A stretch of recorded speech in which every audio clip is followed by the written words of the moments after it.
চাওক আজি আমাৰ বগলামাৰী গাঁৱত এডোখৰ মাটিক লৈ তুমুল কাজিয়া কৰা আমাৰ পৰিলক্ষিত হৈছে। তাৰমানে মাটিডোখৰ লৈ বহুতবাৰ এনে কাজিয়া হৈ আছে। কাজিয়া বুলি কওঁতে চাৰ্কুল অফিচাৰত আইনী যুদ্ধ চলি আছে।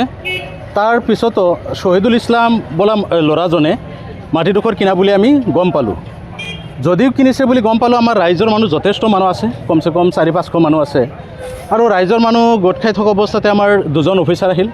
যথেষ্ট সংখ্যক আমাৰ মহিলা পুলিচ ফ'ৰ্চো আছে আৰু আমাৰ যথেষ্ট এপি পুলিচখিনিও আছে। ইমানখিনি মানুহ দেখা পাই আমাৰ মানুহখিনি আতংক হৈ গ'ল। আৰে হ'ল কি ইয়াতে? চাৰ্কুল অফিচাৰজন আহিল। চাৰ্কুল অফিচাৰজন অহাৰ পিছত যিখিনি কথা ভিতৰত বহুত কথাই আছে, তাৰপিছতো ৰাইজৰ ফালৰ পৰা বা এই আমাৰ পাৰ্টিৰ ফালৰ পৰা দ্বিতীয় পক্ষৰ ফালৰ পৰা যিখিনি আপত্তি কৰা হৈছিলে যে ছাৰ আমি সকলোৱে আইনক সন্মান দিওঁ, আইনক আমি সন্মান দিবই লাগিব। আপুনি যেতিয়া আহিছে আইনী প্ৰক্ৰিয়া হিচাপত যি চলে সেইটো কৰি যাওক।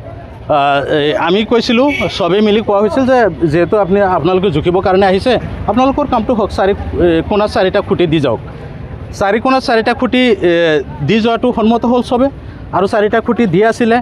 এনেকুৱা সময়ত কি কৰিলে, শহীদুল ইছলামে কি কৰিলে, তাৰ বাহিনী লৈ কমচে কম 25-30টা খুঁটা পুতিবলৈ গ'ল। যেতিয়া 25-30টা খুঁটা এগ্ৰেছিভভাৱে পুতিবলৈ গ'ল, তেতিয়াই আমাৰ একেবাৰে গাঁৱলীয়া সজা মানুহখিনি, যিখিনি মানুহৰ প্ৰকৃতপক্ষে মাটিখিনি একেবাৰে গাঁৱলীয়া সজা মানুহ, তেখেতে একোৱে নাজানে। তেখেতসকলে ভাবিছিলে যে নাই, চাৰ্কুল অফিচাৰ যিজন আমাৰ লোকেল মেজিষ্ট্ৰেট, তেখেতৰ কথাখিনি আমি সন্মান দিছোঁ, মানিছোঁ। তাৰপিছতো যেতিয়া তেখেতৰ বাহিনীলৈ খুঁটি পুতিব গ'ল, তেতিয়াই হুলস্থুল লাগি গ'ল।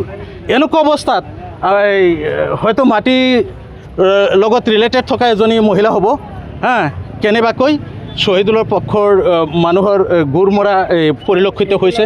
তাতে ৰাইজে প্ৰত্যক্ষ কৰিছে। তেখেত এনেকুৱা অসুস্থ হৈ আছে, যিটো আমি ভাষাত প্ৰকাশ কৰিব নোৱাৰোঁ। মৰণোত্তৰভাৱে আনি তিতাপানী হস্পিটেলত এডমিট দিয়া হ'ল এইমাত্ৰ। এতিয়া বাছে নে নেবাছে সেইটো ওপৰলাইহে জানে। গতিকে মাটি বাৰীক লৈ যি ঘটনা, মাটি সংক্ৰান্ত লৈ যি ঘটনা, য'ত নেকি আমাৰ লোকেল মেজিষ্ট্ৰেট আছে, য'ত নেকি দুজনকৈ পুলিচ অফিচাৰ আছে, ছেকেণ্ড অফিচাৰ আছে, ছেকেণ্ড অচি আছে, তাত এনেকুৱা ঘটনা হোৱাটো একেবাৰে নিন্দনীয় হৈছে, একেবাৰে বহিৰ্ভূত হৈছে। ইভেন কি আমি এইখিনিও জানো, আমাৰ যিটো চাৰ্কুল অফিচ, এই চাৰ্কুল অফিচখনত মাটি সংক্ৰান্তীয় কমচে কম আমাৰ বগলামাৰীত কমচে কম 1-1.5টা ঘটনা হৈ আছে, য'ত নেকি গাঁৱলীয়া সজা মানুহ, অশিক্ষিত মানুহখিনিৰ মাটিখিনি কেনেকৈ ক'ত বিক্ৰী হয় সেইখিনি মানুহেও নাজানে। যাৰ দখলত আছে মানে মাটিখিনি প্ৰকৃত মালিক যিজন, সেইজনৰ একেবাৰে বৈধ দলিল আছে, সেইজনৰ মাটিৰ চবখিনি ডকুমেণ্ট আছে। আৰু এইখিনি চবখিনি থকাৰ পিছতো কেনেকৈ শহীদুলৰ নামত মাটিখিনি হ'ল, এইখিনি কিন্তু একেবাৰে কৰৰটকীয়া প্ৰশ্ন হ'ব। আমাৰ আইনৰ ওপৰত বিশ্বাস আছে, আমাৰ সন্মানীয় চাৰ্কুল অফিচাৰৰ ওপৰত তেখেতক সন্মান জনোৱা আৰু বিশ্বাসো আছে। নিশ্চিতভাৱে চাৰ্কুল অফিচাৰজন আমাৰ যিহেতু লোকেল মেজিষ্ট্ৰেট, নিশ্চিতভাৱে ভাল ষ্টেপ ল'ব আৰু প্ৰকৃত মাটিৱালাক মাটি ঘূৰাই পাব বুলি আমাৰ আশা আছে। মাটি বেদল করা হয়েছে শহীদুলে, আমার বাবার মাত্রার মাটি, মোর দলিল আছে, মোর মা আগবাড়ি হয়েছে, মোর মা বাইদ পুলিশে কুবাইছে আর বুগাইছে, নাতি যে বুগাইছে, পেশারালা মানুষ, মোর মা কুবাইছে, বুগাইছে, নাতি যে কুবাই পাকার তোলাইছে, বাইদ পুলিশ লয়েছে, বাইদ পুলিশ আমার বাবার পাত্তার মাটি, আমার বাবার পাত্তার মাটি খেতে হয়েছে।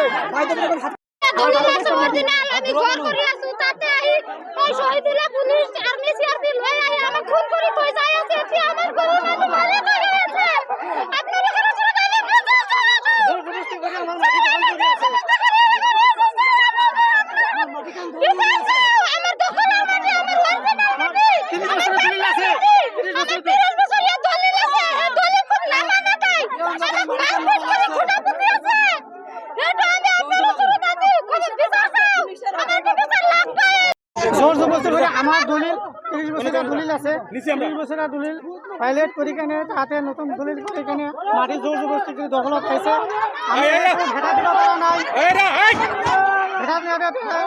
জোর জবরদস্তি করে পুলিশ প্রশাসনে আৰু গুণ্ডা বাহিনী লৈ কেনে মোৰ মা ঢুকাইছে, ইলাইছে।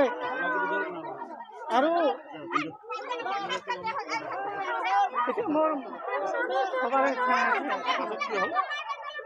মোৰ মাক অৱস্থা কি কৰিছে চাওক, মাৰছে পুলিচে, মাইকী পুলিচ লৈ আহিছিল, জেন্টস পুলিচ আহিছিল জেন্টস পুলিচে আহি আমাক অত্যাচাৰ কৰিছে লেডিজ পুলিচে আহি মোৰ মাক বহুত ধাক্কা দি ফেলাই দিছে ধাক্কা দি ফেলাই দিয়াৰ পিছত মোৰ মা এতিয়া আহত অৱস্থাত আছে এতিয়া